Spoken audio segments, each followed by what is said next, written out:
November 11th, 2022. Early morning. You are sitting in your penthouse in Nassau, Bahamas. Outside, the ocean is still. The sky is beginning to lighten. Your phone has not stopped vibrating for 14 hours. On the screen, withdrawal requests. Billions. More than you have. More than you ever had. You pick up the phone. You put it back down. You already know what the number says. You've known for days, $8 billion. Gone. Not lost. Not stolen. Just not there. It was never really there. You sit with that for a moment. The air conditioning hums. Somewhere in the building, a door opens and closes. You built the most trusted name in crypto. You gave speeches at conferences. You shook hands with senators. Time magazine put your face on its cover. And now you are going to type 2 words into a filing system? Chapter 11. You reach for the keyboard. You grew up in Palo Alto, California. Your parents are both professors at Stanford Law. Dinner table conversations in your house are about philosophy, ethics, rationalism, about doing the most good for the most people. You absorb all of it, not as inspiration, as a framework, a calculation. By the time you reach MIT, you are not the loudest person in the room. You are the one doing math in your head while everyone else is talking. You play chess on your phone during lectures, not because you are bored, but because you can do both at once. You believe this about yourself completely. You are probably right. You discover effective altruism in college. The idea is simple: earn as much money as possible, then give it all away. Make the maximum impact. Optimize for outcomes. This lands in your mind like a key fitting a lock. At Jane Street Capital, you learn to trade. You learn that markets are full of inefficiencies, gaps, places where the numbers don't match what they should be. You learn to find those gaps and move through them faster than anyone else. You are very good at this. In 2017, you notice something. Bitcoin is trading at a premium in Japan compared to the United States, around 10% more expensive. You set up a system to exploit the difference. Within weeks, you are moving millions. You do not celebrate. You start looking for the next gap. There is one thing worth knowing about you at this point. You have almost no visible emotional life, not in the way other people do. You sleep on a beanbag in your office. You eat the same meal every day, mostly vegan, mostly fast food. You do not care about possessions. You do not particularly care about comfort. What you care about is the game and winning it.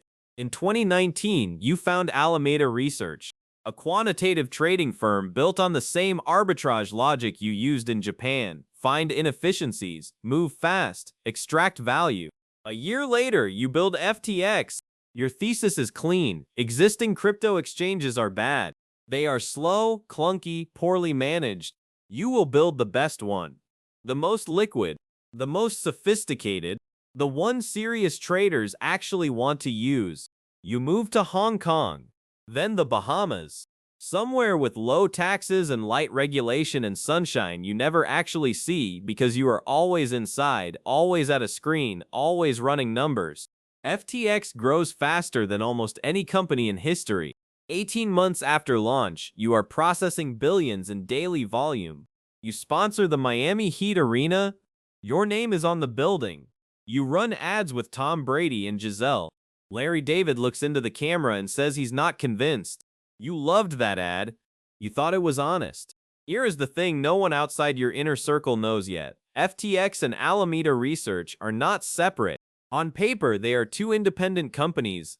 In practice, Alameda is using FTX customer funds to make trades, to cover losses, to take positions in illiquid tokens that only work if the market keeps going up. You did not decide this in one meeting. There was no single moment of choice. It happened the way a house floods, slowly, then all at once. One transfer to cover a shortfall. One loan to stabilize a position. One workaround that became a policy. You told yourself the trades would pay off. You told yourself it was temporary. You told yourself you were still net positive. You had spreadsheets that showed this. You trusted the spreadsheets. The first time it worked, you felt nothing. That is the part you will struggle to explain later. There was no euphoria, no guilt, There was a number that went from negative to neutral, and you moved on to the next problem. That should have told you something. By 2021, you are worth an estimated $26 billion. You are 29 years old. You are not buying yachts. You are not buying art. You are sleeping in the same spare room in a shared apartment with 9 of your employees, wearing the same cargo shorts and wrinkled t-shirt you have worn to every conference, every Senate hearing, every photo shoot. This is not an act. This is genuinely who you are. And the world finds it disarming, because here is what you understand better than almost anyone. In the attention economy, the best costume is no costume. The cargo shorts signal authenticity.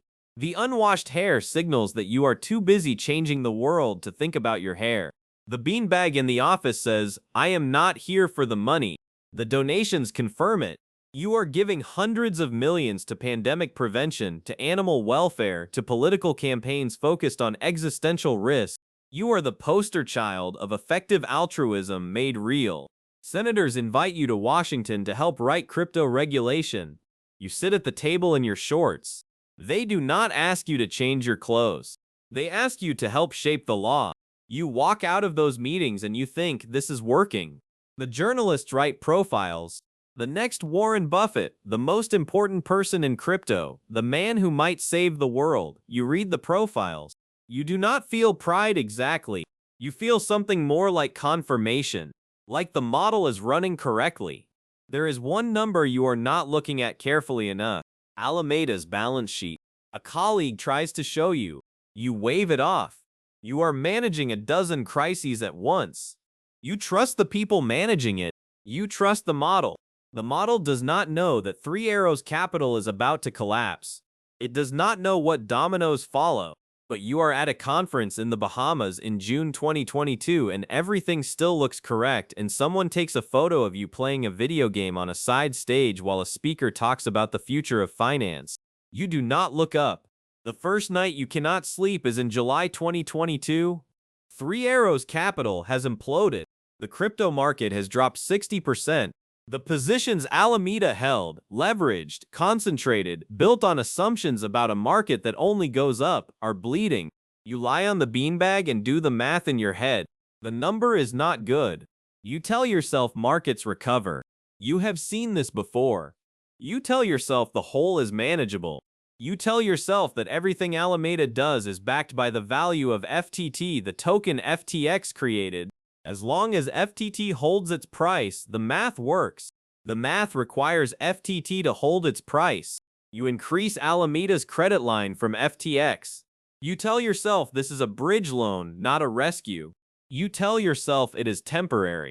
You make decisions in this period that you will later struggle to reconstruct even for your own lawyers. Not because you are lying, because you genuinely did not keep records the way a real company keeps records. There is no CFO. There is no board that asks hard questions. There is a group of people in a Bahamas apartment who trust that you have the model running correctly. They trust you because the model has always run correctly before. In September, a reporter from CoinDesk gets a copy of Alameda's balance sheet. He looks at it. He sends it to an editor. The editor looks at it. Neither of them is sure they're reading it right.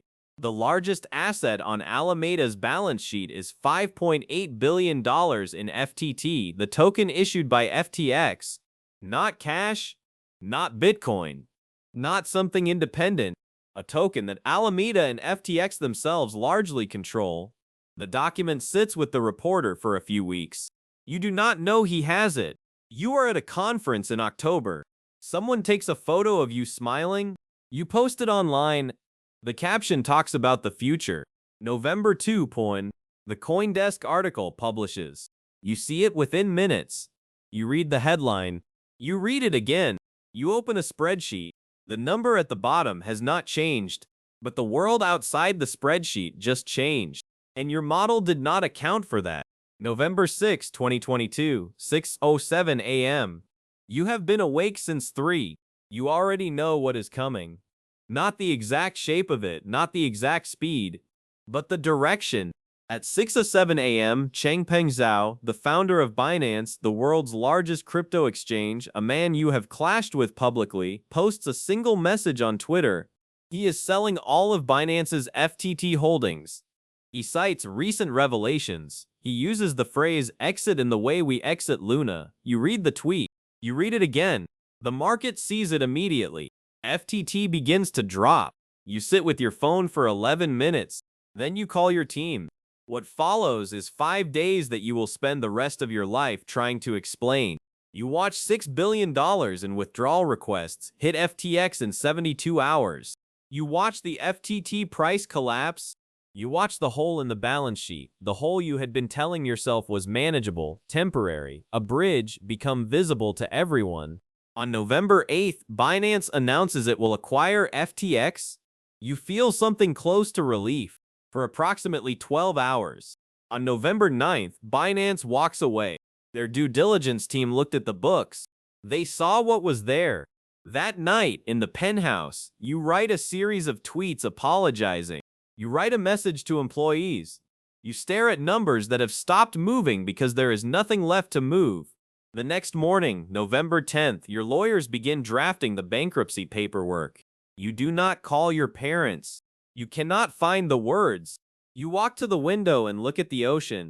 It is exactly the same as it was the week before. The week before that. It does not know any of this happened. You stand there for a long time. November 11. You file for Chapter 11. You step down as CEO. $8 billion in customer funds. Accounted for nowhere. In the bankruptcy filing, the new CEO, a man brought in to dismantle Enron, will say the company is one of the worst financial failures he has ever seen. He will say there are no records, no internal controls, no separation of funds. He has never seen anything like it. You are 30 years old. You are in a courtroom, then a holding cell, then a house in Stanford under ankle monitor in the house your parents own, waiting for trial. You give interviews, many of them, more than your lawyers advise. You say you did not intend to defraud anyone. You say the accounting was chaotic, not criminal. You say you genuinely believed the model was right.